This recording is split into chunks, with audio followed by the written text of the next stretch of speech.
A very good evening to all the dignitaries, professionals, and students present today. I, Isha Gujarati, campus leader of JBMS College Mumbai, on behalf of NHRDN, warmly welcomes you to our today's session on body shaming and its impact on mental health under the Mind Matters initiative of NHRDN. To increase public awareness on mental health issues, NHRDN launched the Mind Matters campaign at the beginning of pandemic in 2020 in order to mainstream conversations on mental health and raise awareness. We have held numerous seminars on various facets of mental well-being. The recordings of these sessions are available on our NHRDN YouTube channel, which you all can watch with your convenience. So today, to discuss on a very sensitive topic of body shaming and its impact on mental health, we have a set of esteemed panels with us. So I take this opportunity to introduce all the panelists to all.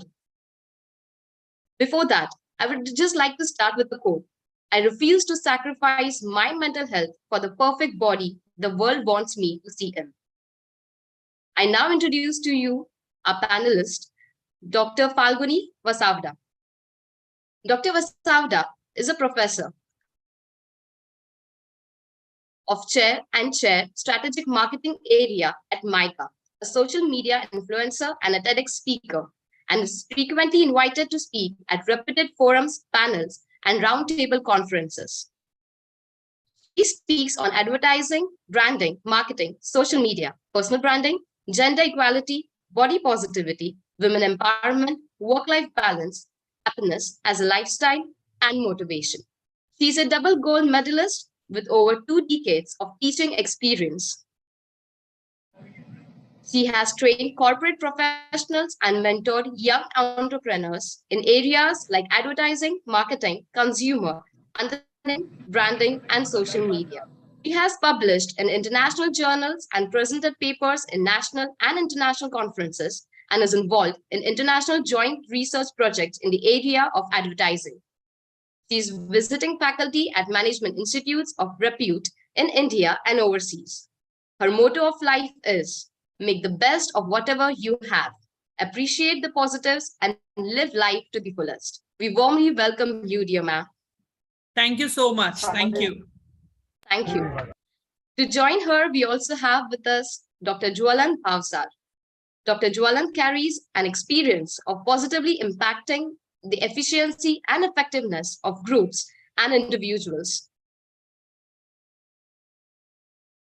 for more than a decade. He offers support for emotional well-being, relationship, and workplace-related issues, as well as providing guidance and perspectives on alternative lifestyles through management consultancy and counseling services. He has counseled as well as conducted learning programs in the areas of life skills and managerial effectiveness. He is a PhD in psychology and holds a diploma in business management, as well as training, thus blending the unique science of humanities and finance in his work. His favorite topic to lead are communication, creativity, problem solving, and team building, and is passionate about working with the humans not only as resource, but as source for all the resources. He is certified in applying alternative medical sciences like Reiki, pranic, healing, acupressure, and yoga. Since 2007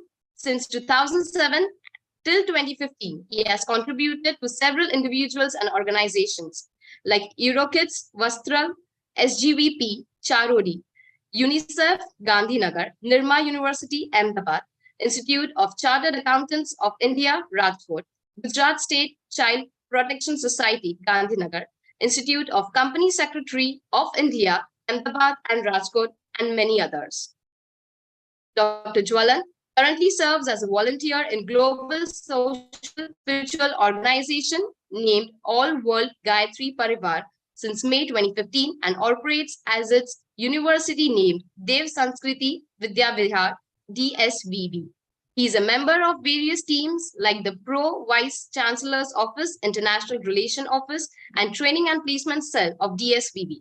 with an intent to add value to his life and many others. He has initiated an online portal named Saffron Sky Solutions and operates pro bono in it, offering consultancy and counseling services that are available and accessible to all. Pleasure to have you with us today, sir. Thank you for joining. Thank you, Isha, and thank you, NHRD, for this wonderful topic to discuss today, and looking forward to a beautiful conversation. Thank you, sir. I now welcome our third panelist, Mr. Kaushik Chakraborty. Mr. Kaushik is a corporate myth whose footprints have traced his 2-decade-long professional journey across India, and his diverse experience is selling Brooke-born Lipton tea in remote villages, setting up the HNI division of the largest insurance company, heading P&L of an IT consultancy firm, to driving corporate segment sales for a large MNC bank, to heading HR, CSR, D&I in large MNCs. This unique experience positions him as a futuristic with a macro perspective to deliver amidst change, challenge, and ambiguity on this any scale. He is known for his signature approach to co-create new synergies between people and places in any project through his human-centered value propositions and re-architecting the workplace culture. An antagonist, advocate, and active voice in remaining the future of workplace for almost a decade, he actively shapes the industry mindset in SE Asia and India. Currently, he works as Chief People Officer of Savills in India. It shall surely be our pleasure to hear from you today, sir. Welcome. Thank you. Thank you for your kind words. Thank you, sir. It's now time to welcome our moderator for the session, Dr. Roona Mehta. Dr. Roona has 2 decades plus HR and OD experience in fintech, IT, ITEs, professional services, manufacturing, retail sectors in India, US, and UK. She's the founder and director of People Talent International and had partnered with multiple entrepreneurs in business. Prior to her business role, she worked as country director HR of Clifford Chance, center head HR of Converse, head HR in Dalmia Group, Aptara, and Escorts Finance Limited. She has been awarded as top 50 HR influencers by ETHR in 2021 and 101 Women Social Media Influencer in the year 2015 and 16.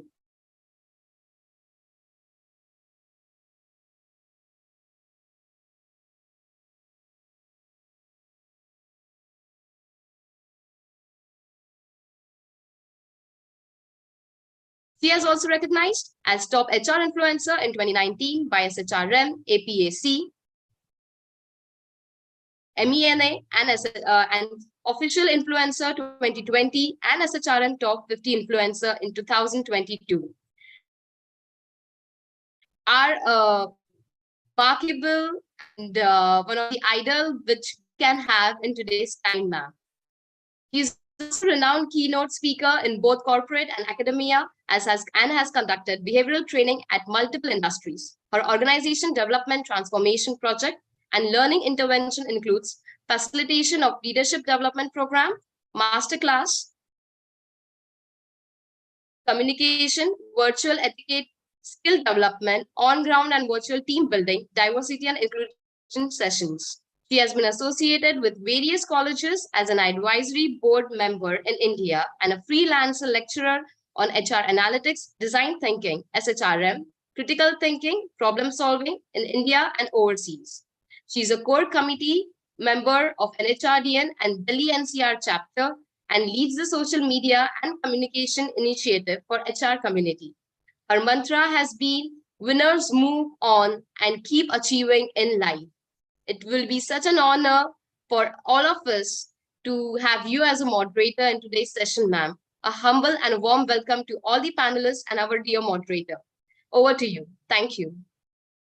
Thank you, Isha. You did a brilliant job of introducing all our fantastic panelists. I'm so excited to learn from each and every expert NHRDN is brought in. So thanks to all the people who have behind the scene. We've worked so hard So put forward such a important topic. I think many times when we talk about body shaming, as you beautifully put in, Isha, that quote that I'm not going to sacrifice my mental health to have the perfect body. What can be more perfect for today's discussion, because we are all talking about mental health and we have such valuable experts in the panel. Super excited to learn from each one of you. And of course, something I was also reflecting when Isha was mentioning that she read a quote. I also felt that, how we can reflect in our life and look at nobody is perfect. When we say that I just don't believe in perfection, but I do believe in saying this is who I am. Look at me not being perfect, and I'm proud of that. How many of us can say that with so much confidence? I big doubt, big question mark. So I guess this is what we are going to learn how to handle it. So we would love to know from each panelist. So I'm going to go straight away to request each one of you to discuss your thought process, starting with Dr. Jwalant. What is your thought around this pertinent topic, and how would you look at how it is impacting the mental health? Would you like to throw some light? Thank you, Dr. Runa. Definitely, it is a pleasure and a privilege to, first of all, be here. And second is to talk about this topic. This is a topic which is very less discussed usually when it comes to mental health specifically, because many of the people shrug it under the topics of, not being healthy, having a certain type of body or a certain way of looking, and so many other things. But body shaming, it comes to a person during the early ages. Imagine yourself, myself, each one of us in our school days. This is the time when we start actually witnessing other students between us, and start comparing what kind of body they have, what kind of body, how am I looking, and then a lot of other factors, they kind of contribute to this entire idea of being having a certain thought about your body. So, and apart from having our own thoughts, then there are societal expectations or norms, unrealistic norms that are set by people around us. It can be friends, it can be family members, it can be teachers, it can be seniors at your workplace, so many things. So all these, and honestly, I should say this specific term, that body shaming comes in all different shapes and sizes. No, it's just not about how you look. It is, for example, many people, they consider body shaming as just something which is related to people who look obese or they look fat. It's not just the fat shaming. There are a lot of other shamings. There are different types of body shaming. There is a lean shaming, people who are extremely thin, or who have a specific soma type. Soma type is type of body. Then there is hair or height shaming, people with more hair, facial hairs or less facial hairs or bodily hairs. There are body shape shamings. There are shamings related to private parts. People compare the sizes of their parts. There are facial features that are shamed usually. There are physical deformations or diseases. For example, psoriasis. There are certain marks on the body because of certain disorders. People are shamed because of that also. Even commonly, people are shamed because of their tattoos or piercings. They have a certain interest or certain inclination towards a certain type of piercing, and they are shamed because of that. And one of the emerging trend in body shaming, I'm sorry to be so blunt, I'm talking trend in body shaming, is masculinity and femininity. People shame others for the way they look. They kind of genderize the look of the other person. And it is a very tall taking affair. Body shaming is something which affects your self-esteem. It directly targets your confidence, first of all. And it is not a normal thing. It is a stigma. It's a big stigma. It starts with body poor image. You start doubting your own beauty, your own image about your body. And then it goes on rolling down to low self-esteem. Then there is stress, there is anxiety, and eventually there are depressive states of mind as well. And sometimes it causes body dysmorphia.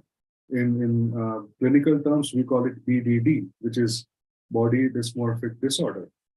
And it is inability to stop thinking about defects or flaws in your own appearances. And there are a lot of other mental health issues. There is social isolation. Some people suffer from major depressive disorders to mood disorders, OCD, if you have heard the term, obsessive compulsive disorders. Then eating disorders are one of them. Substance abuse is an outcome of body shaming. Health issues from harmful behaviors, like there are people who pick their skin because of no reason, because of body dysmorphia. They may cause hurt to themselves because of this, image about their own selves. Physical deformities. Nowadays, it is very prevalent. People conduct surgeries to look in a certain way because they, follow certain actresses or actors in order to look their way. So sometimes this results into body deformities, maybe not at that time, but at the later ages. So these are there. Then one of the major aspects is gender dysphoria.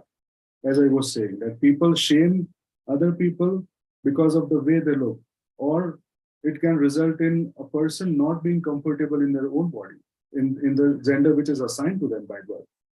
So these are there. And then, of course, these are mental health issues. Then there are societal impact, some physical impacts. There are a lot of financial impacts as well. In later conversation, maybe we can touch that up. There are emotional impacts. And then most importantly, there are professional impacts and impacts that are caused at workplace. And I'm sure we have Kaushik, who will be talking more about that. I will leave the stage here to discuss this further. Thank you so much, Dr. Jwalan. This was so important to understand the whole background, the perspective one should have before really, deep diving into it. Thank you for explicitly sharing it with us. And as you rightly said, my next, thought process was that how do we really take it forward in our career?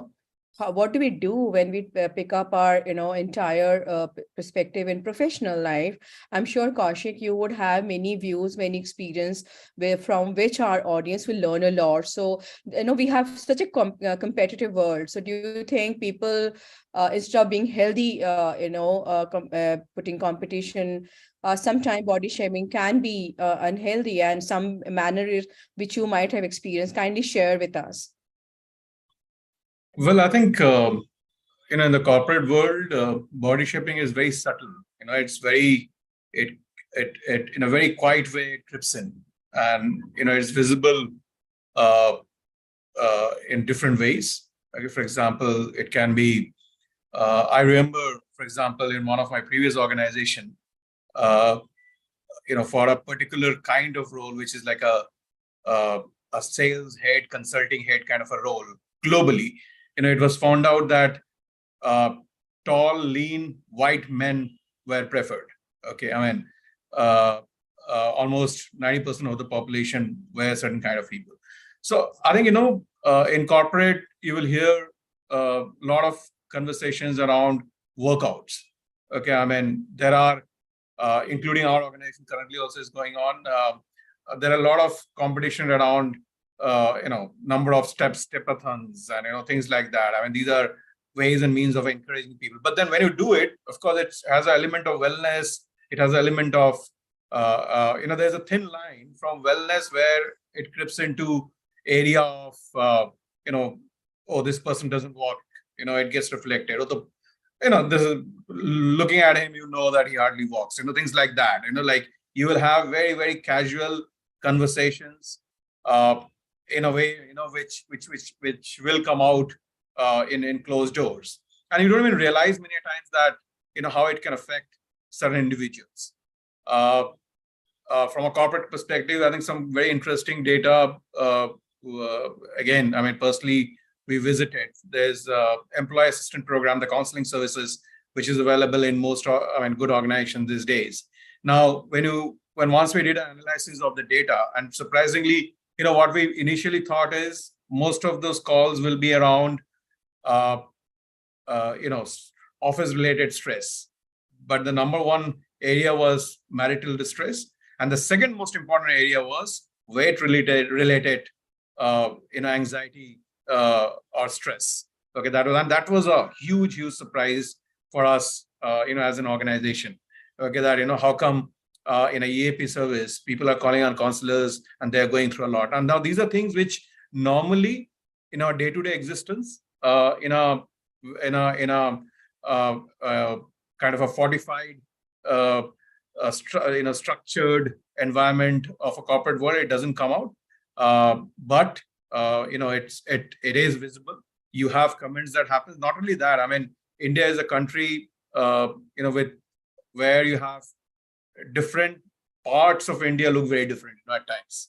Okay, and you will find that certain kind of people find it very difficult to get adjusted to a different city or a different part of the country. And it's not really to do with culture and language. Many a times it's also of acceptance of people's people make comments on color of skin, all kinds of things are very much visible in a country like India. And I love saying that these are also elements of body shaming.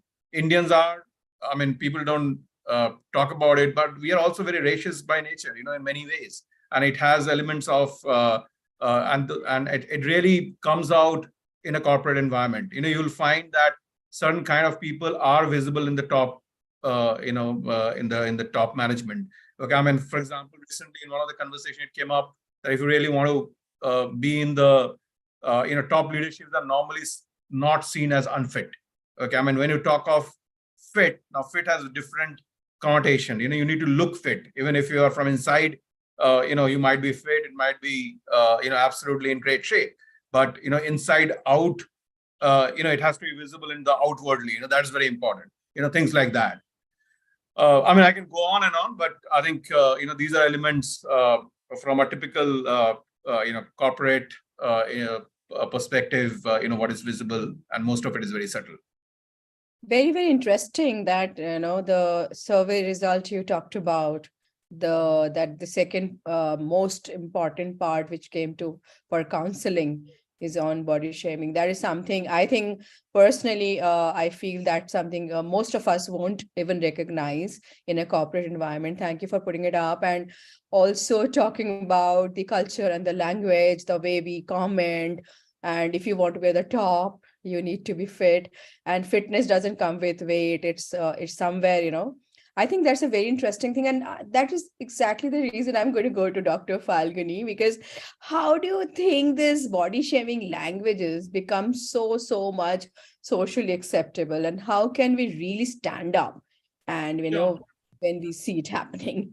Sure. Thank you. Thank you for having me here. And I won't repeat what Dr. Jwalant and Kaushik have very nicely elaborated upon. So I will extend the dialogue. See, let's go to the root cause of why we body shame, or why we have this perfect idea of beauty, So this perfect idea of beauty, as Kaushik was mentioning, fitness can come only in one size, is completely wrong, right? So whether you look at perfection as beauty in terms of skin or body type or height or weight or, color of your hair or growth of your hair, I think as children, we are born in a society where our formative years plays a big role in forming our perception towards beauty.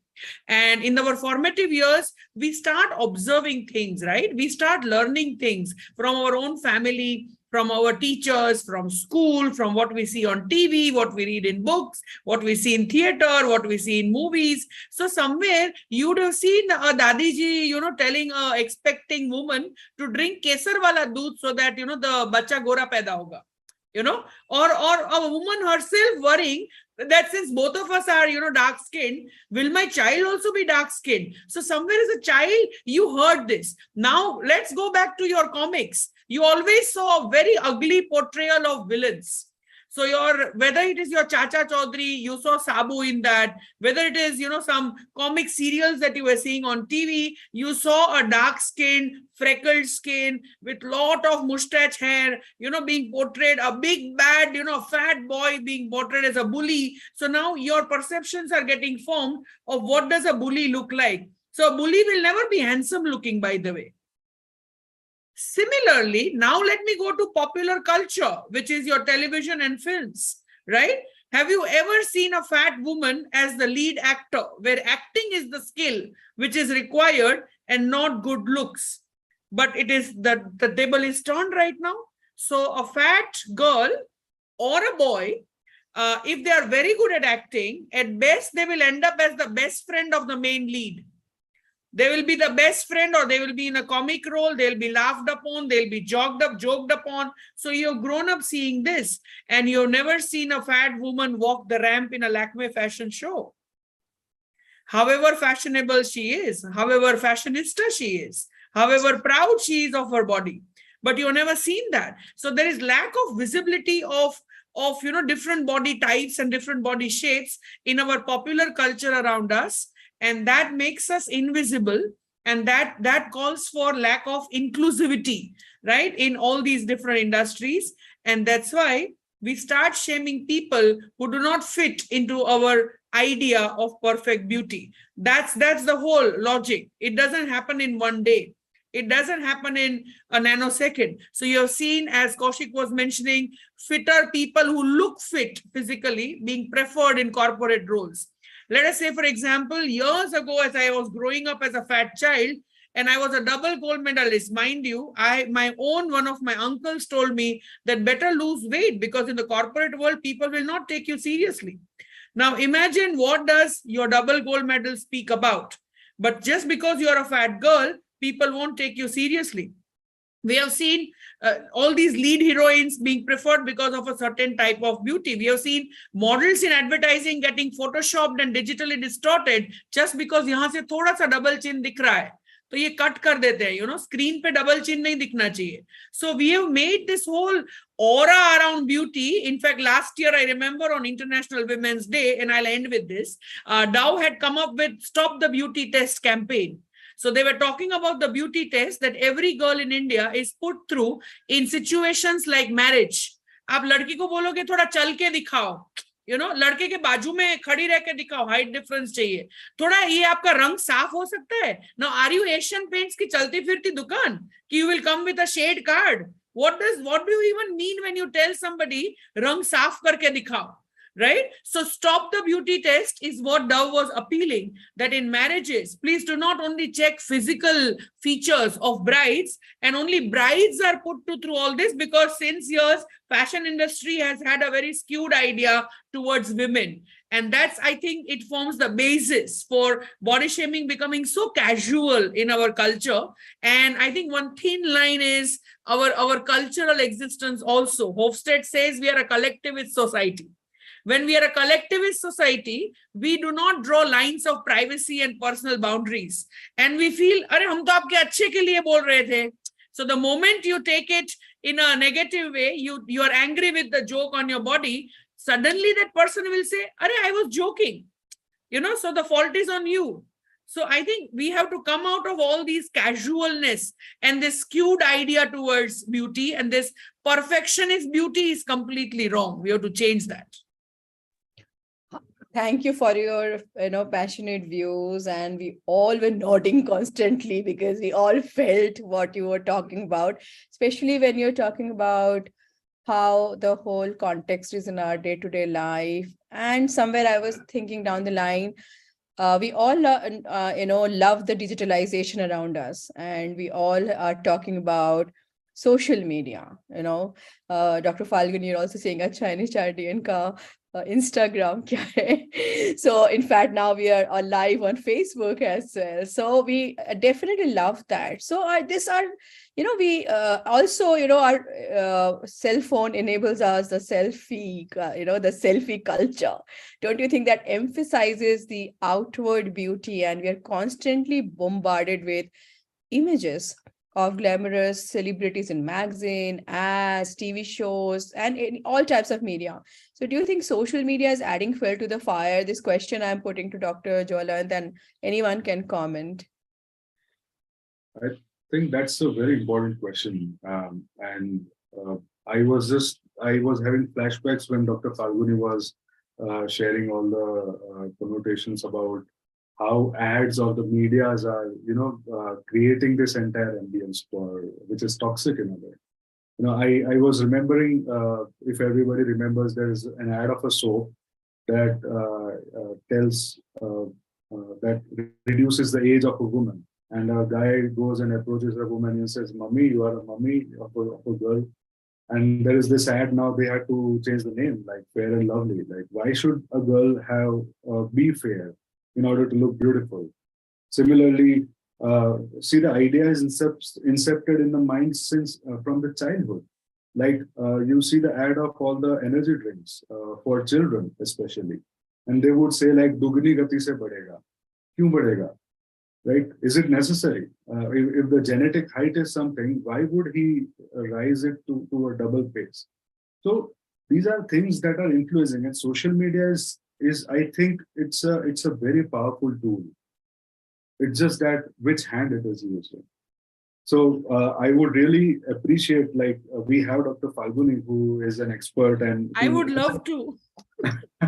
who is actually creating this huge awareness. We'll be talking about awareness and strategies to work on it. But this is so important that people understand. They have this voice where they can share what is troubling to them, and we consider it is very normal. It is fed to us so subtly, as Kaushik was saying. We don't even know how it is affecting us, and it is there. If you can just relate to me, I'm not sure if this happens to you, but Instagram or other social media, these platforms, they sometimes pop up an ad to us showing weight goals or fitness goals or things like that, and they show that you walk this much step and you'll be lean to this body and whatnot. So there are so many things that are, and social media is actually a platform which is more of a marketing media thing. So it is a good platform to market things, and it is a very good platform to create awareness. But then, as I said, that it depends on who is using it. That is what matters the most. I also relate to this entire concept. So I usually divide BDD, that is body dysmorphia, into two segments. One is before COVID and after COVID. And the stigma that has increased after COVID about body and about our own image is tremendous. People have lived in their houses and everybody was talking about fitness. Our government was talking about Fit India. And in this entire promotion, they were showing people doing exercises which were tremendous. Then there was this idea of immunity where people, there's this WhatsApp university which teaches you so many things about how to develop immunity and how to lose weight and how to do things. And people just try things out, and they somehow are shaming themselves. So it is something very dangerous. There are unrealistic body standards that are being put on the social media, especially, and Dr. Falguni has already shared a lot of insight on that. So I think that social media is a fire, but again, as I said, you use it for a purpose. Yeah, thank you. I think definitely we are seeing the pluses and minuses of social media. Plus, at the same time, what I'm hearing from both of you and also from Kaushik, that probably we are linking too much being healthy, being Kaushik also talked about wellness. and we are looking at fitness in a very different way. So rather, it will be important for our audience to learn from you as experts that how do we really come forward and how do we really build the body positivity. So I would love to know from Dr. Falguni, Kaushik, and Dr. Javlan. So Falguni, you may, kind of ignited that fueling us. Because I do feel that we have to look at social media as any other media platform of expression. So you had TV, newspaper, magazines in the past, which I talked about as popular culture. So an extension of it is social media. In fact, it's powerful because it has given you the platform to publish. You could not publish on TV as a layman or a laywoman, right? But today you can publish your thoughts on social media. So like everything, it has two sides. As Jwalant was mentioning, what side you are using, that is important. But if I just can give one or two lines on the selfie question that you asked, there's nothing problematic with the selfie culture because it is the way in which Gen Z expresses themselves, okay? So it's a power of expression. The confidence comes from within, irrespective of whether you are putting that picture on a matrimonial site or on a dating app or on your Facebook display pic or as a selfie on your Instagram. The confidence has to be developed first, then comes the expression. So people who are have a very poor self-concept of their body, they will refrain from putting selfies, or they'll put it with lots of filters in it so that their skin and blemishes, or let us say my aging skin at 48 is not seen and I still look as, that mummy versus the college girl Santur ad that Jwalant was talking about. So there'll be a lot of inferiority complex in you. So in your physical lives, somewhere that inferiority has made you asocial. You've stopped going to social functions. You've stopped meeting people because somewhere you fear, अरे कोई तो comment करेगा, मेरे पे. कोई तो मुझे बोलेगा कि weight loss करो, या कोई तो मुझे बोलेगा कि skin का क्या हाल बना रखा है. So the confidence is not related to whether you use social media or do not use social media. That confidence you have to develop from within. Now, second part is your question which you asked. How do you do body positivity in your real life? And as someone who has grown as a fat child, as a body conscious teenager who never wore skirts, frocks or western wear just because she thought that she was not beautiful, I can tell you from my own journey, there will come a day when you will understand that first step is body acceptance. You have to accept the way you are. If you don't love yourself, why will others love you? That is the first thing. So I think self-love, self-acceptance is a key. And when does self-acceptance come in? When you understand that are you limited to how you look, or are you much more than your body?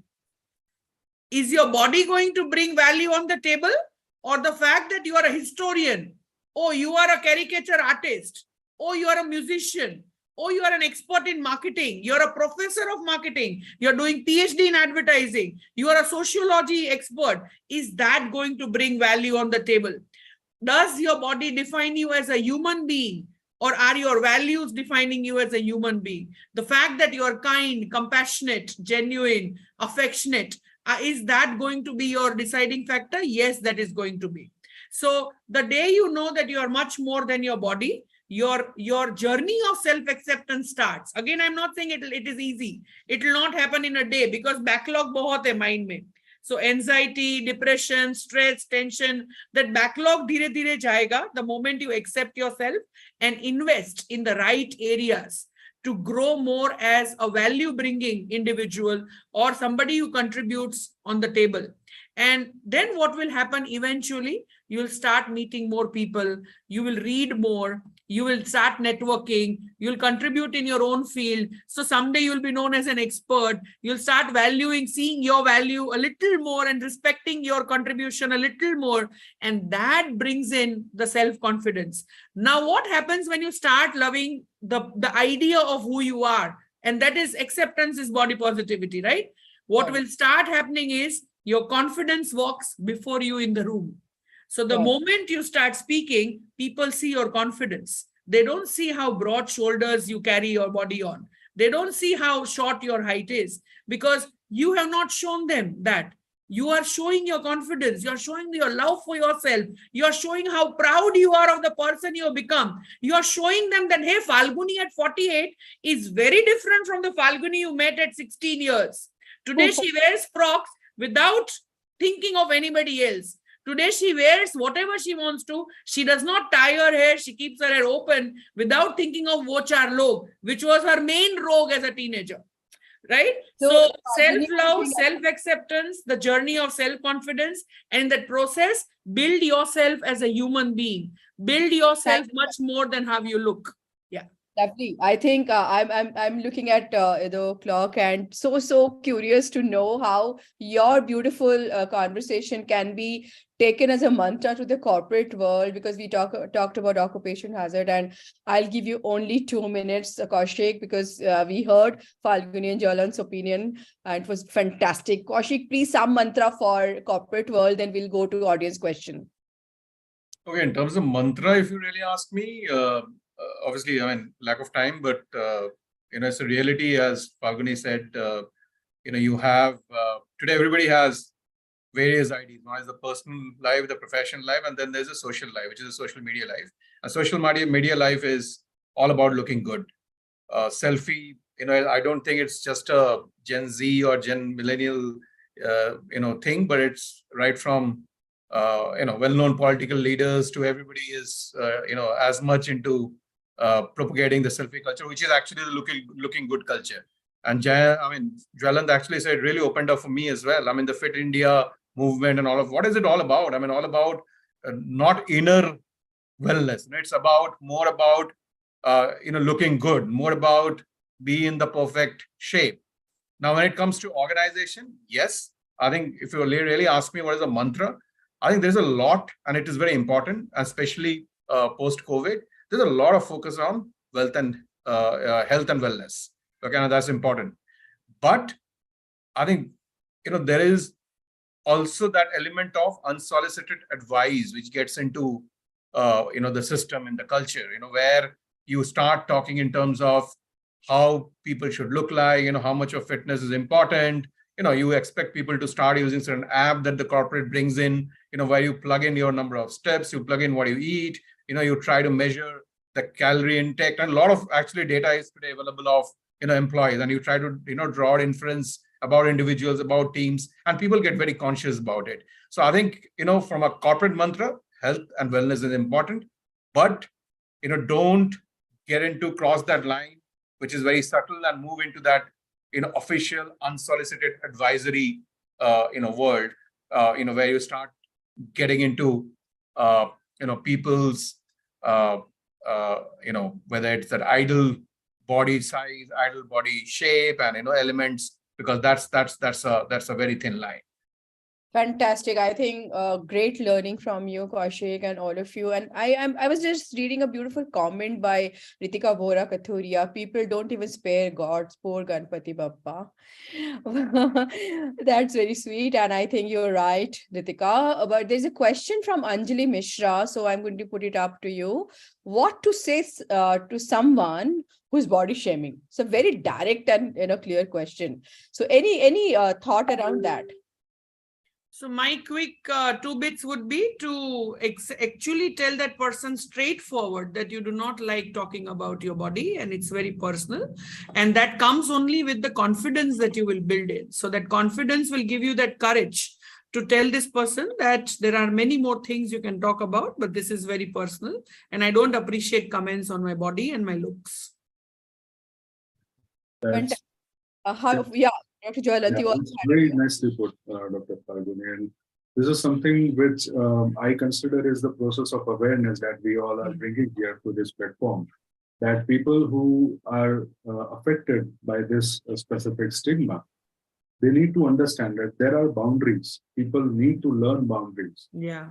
And if a friend is coming to you and you know that the person is being affected by body shaming, the first thing that you make them understand is the boundaries that they should draw for people who are close, like intimate, and people who are in a personal or a professional circle. And there are a lot of conversations. Now, there is an entire science of language. There is this inclusive language which talks about what kind of specific words to use at which time, what not to use. And there is one idea of toxic positivity as well. Yes. Sometimes what happens is that in order to motivate somebody or let them feel good, we kind of say or bombard them with a lot of positivity, while actually they are being crushed under that. So there are a lot of areas that can be worked upon, but what we can start doing is the answer to that question could be, we could start talking about boundaries, setting up boundaries for yourself and the people around you. Fantastic. I think we all talked about, how we look into fitness and being healthy, and a lot of insight all of you have given about, the thought process, one comes across, and I think it happens to all. One area I would like you to touch upon, having a negative body image is one of the main factors of developing disordered eating. So people get on to anorexia, bulimia, binge eating. So would you like to educate people, because even you see those ads, thoda thoda khana, so that because you're actually it's talking about some supplement or something. So I think eating habits, somewhere people are really, really nervous. I think somewhere if you can educate people around that. So Runa, I think there is a question. In fact, Yeah. Okay. So I would like to take that question. Yeah. Kaushik, can you? Yeah. So, very incidentally, as Jwalant was talking, I was thinking what happens actually, and I wanted to add to that, conversation. And that is exactly what the question is actually. Normally in a corporate environment, what you will see is you will have those body shaming comment coming from top to bottom, in the sense, you will have a senior guy, talking more. He feels he's entitled to make certain comments. I mean, it's very, very visible, and that too in an organization where if you have, say, and these days there's a lot of fad around running. Okay, so if there is a runner who is at the topmost level, he expects that everybody else should also be running within the team. Then that's a different kind of projection that you want to give about the organization, things like that. There is now the question is, how do you stand up? Well, I think more than anything else, many a times it can be very, very difficult for somebody. How much we say that you need to speak up, you need to say what you feel. It's very, very difficult many a times. If it is in the hierarchy, if somebody is 4 levels over you and suddenly gives a comment which is it comes under body shaming. But I think the D&I policies that is there, HR can play a very, very important role. Somebody mentions about POSH Act. Yes. But it also, many times I've seen POSH is more directed towards female employees rather than male employees. But so many times, it actually I've seen it happens, with male as much as with, females. So I think, creating that culture, creating those doors open, where I think organizations need to start talking about it. We talk a lot about sexual misconduct. We talk a lot about, certain kinds of behavior. But we rarely talk in our communication about body shaming and how that's need to be avoided in our organization parlance. Okay, I think many of this communication is completely missing in organizations. Okay, and in the garb of fitness, in the garb of wellness, it actually comes to the forefront as body shaming. It comes out in various conversation. I think there has to be a lot more education. There are town halls that happens. There are trainings that happens. On various elements of D&I, and body shaming should be incorporated within organization. Is it there today? The answer is no, the way it should be. Thank you, Kaushik. I think we can take one more question and we should be very, very quick in responding to that. That's from Chandni Chauhan. We can still handle externals, but what about people who are close, like family, relatives? That's one, another level fight one faces. I think Falguni mentioned about childhood Yeah. Jalva also talked about. But I think Jwalant mentioned that answer in one of his responses, that it's very important for us to draw boundaries. And at times you have to draw that with your family as well. There is no other way out. There's no other way out. You have to draw boundaries. That is the first step, actually. In order to get out of it, that's the first step. You draw a boundary, you keep yourself safe. You ensure people, you let them know that this is not tolerable. This is something which you're not comfortable with. And they should know it. Being family, they should definitely know it.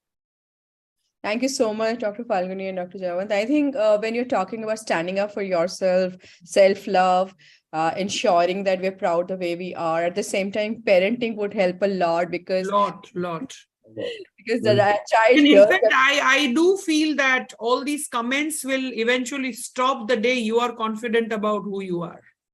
absolutely. I do feel so. Like when Kaushik was mentioning about the corporate world, I'm reminded of my early days as a junior person in the field and how a senior person, because of the power structure, would very casually joke on my body saying, aap ye chair pe mat baithna, shayad toot jayegi. And I did not have the strength to give him back because I was just starting off in my career. And I was also a little body conscious that, hey, I'm fatter than, people around me. So the day I think your confidence develops, these comments eventually stop. I have not seen anybody commenting on my body since years now. Thank you. I think that boosts a lot of us. In fact, as Dr. Jwalant in the beginning mentioned, it's not only about being fat, thin, trying to be slim, trying to be fit and so-called the way Kaushik also explained about corporate world. It is also various other factors which you all explained, and we should not just look at one element. I think there are multiple elements which is affecting us. And thank you, Meeti, for putting that POSH Act forward. I think people many times comment in parties and, anywhere, you're looking hot, you're looking this, that, and people sometimes, I guess all that factors coming forward. And in fact, I even read a comment about hierarchy and authority. Thank you, Falguni, for, also explaining how we can handle that. We are almost coming to the fag end. Any last kind of 2-3 words from you so that I can conclude and hand it over back to Isha? Well, I would like to just propose a small thing. I usually call it the ACT thing, the ACT thing.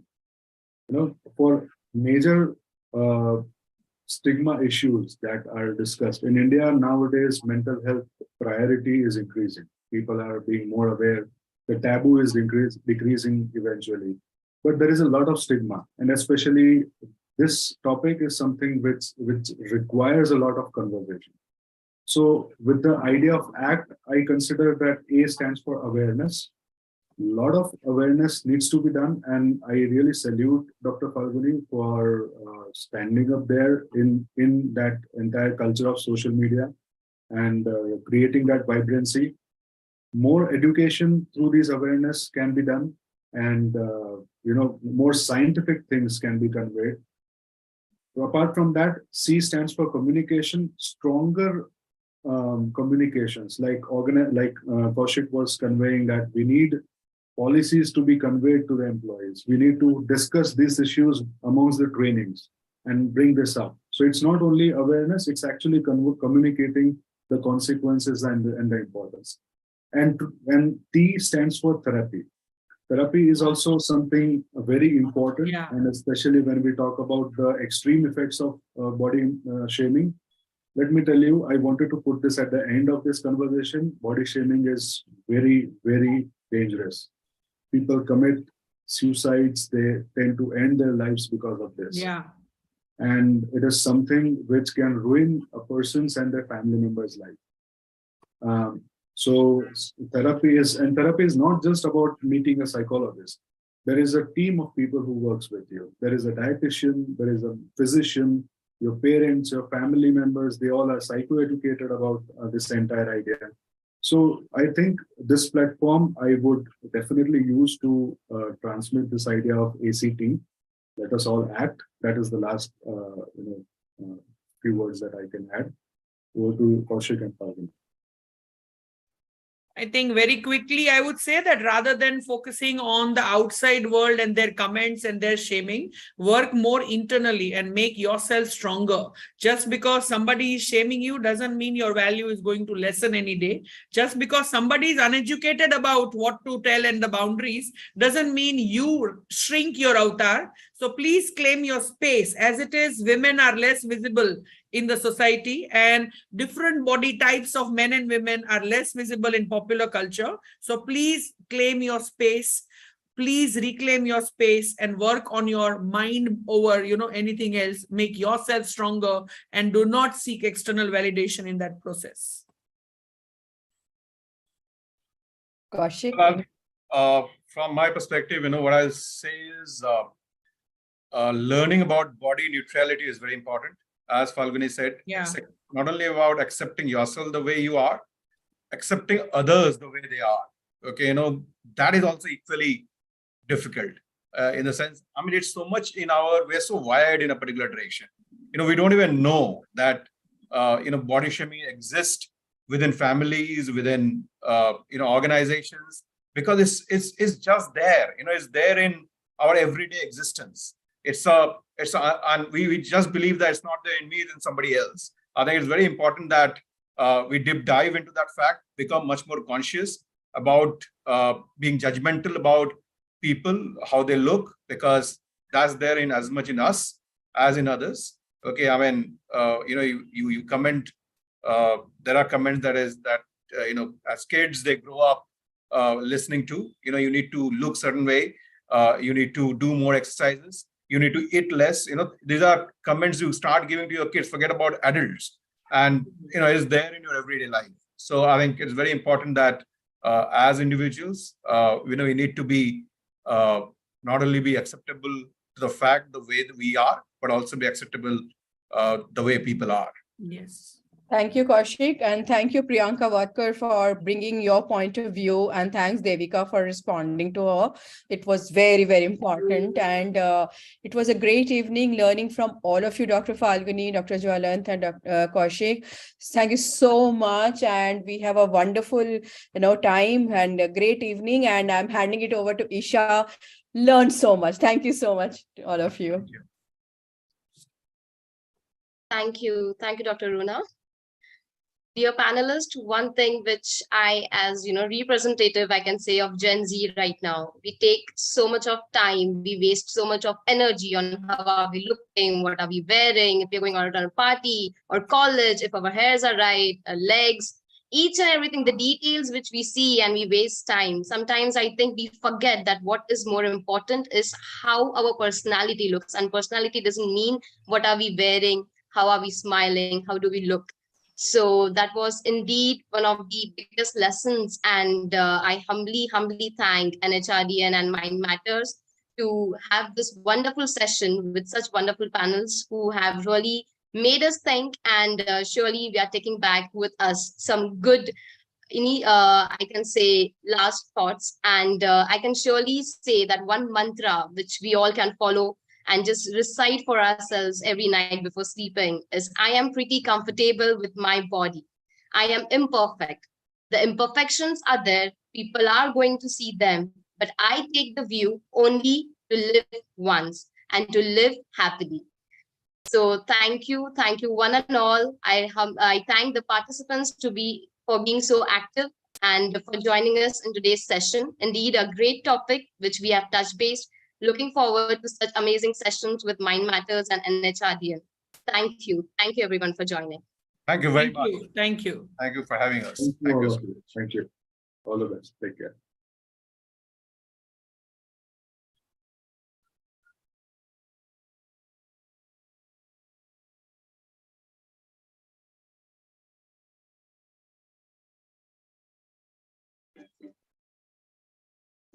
Thank you.